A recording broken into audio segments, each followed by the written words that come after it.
Travel once meant trouble. The word grew from labor and hardship, long roads, slow ships, sore feet. Today it means movement, discovery, and delight. How did toil become journey? Travel is a small word. It feels light on the tongue. It suggests movement, discovery, a little bit of rest. We imagine new sights and sounds. We think of leaving our normal lives behind for a short while. We picture airports, train stations, open roads. For most of us today, travel is a choice, a pleasure, a chance to see the world. But this small, light word carries a heavy past. A long time ago, its meaning was much closer to trouble. It did not mean fun or freedom. It meant pain, hard work, danger. The story of this word is the story of how our world changed. The word's journey mirrors our own. A difficult and rare activity became a common, sought-after experience. A medieval pilgrim walking a bandit-filled road. A modern tourist booking a flight with a few clicks. Travel as leisure is very new in human history. English travel blends with travail, from Old French travailler to toil, rooted in a vulgar Latin verb for the tripalium, a three-stake device of restraint. In Middle English, travailin' and travelin' meant both work hard and go on a journey, because journeys were work. The name for pain became the name for the road. Two ideas, effort and movement, merged into one word. In life, the movement was defined by the effort it required. For most of history, travel was slow, risky, and costly. Roads washed out. Bandits lurked.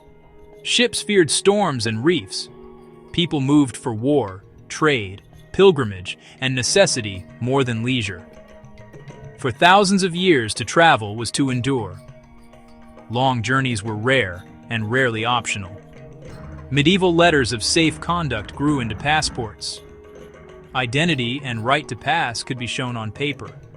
The Grand Tour schooled elites in art, culture, and politics. Travel became a form of education and refinement.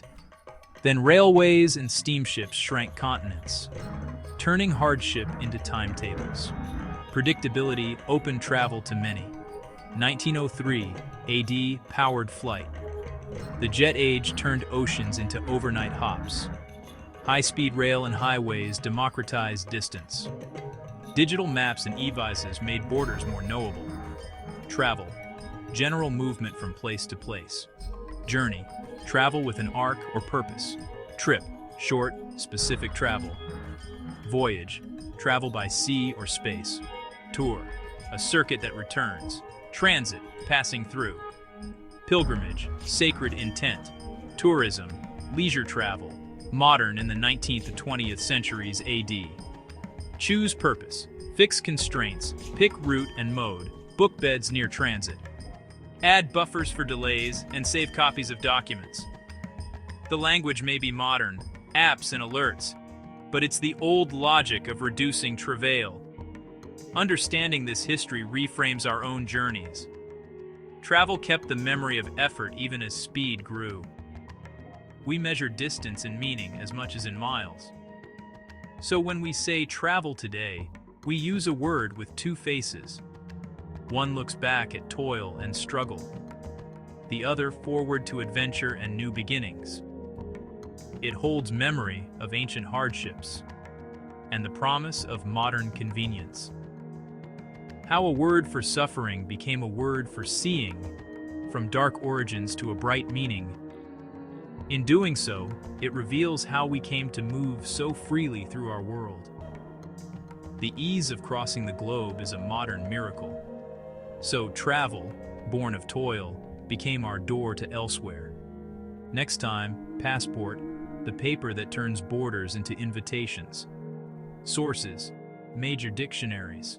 Etymology, travel, travail, tripalium, histories of passports and the Grand Tour, transport histories, contemporary travel and tourism studies. Travel, from toil to journey. If you enjoyed this, subscribe for more words behind the world we share.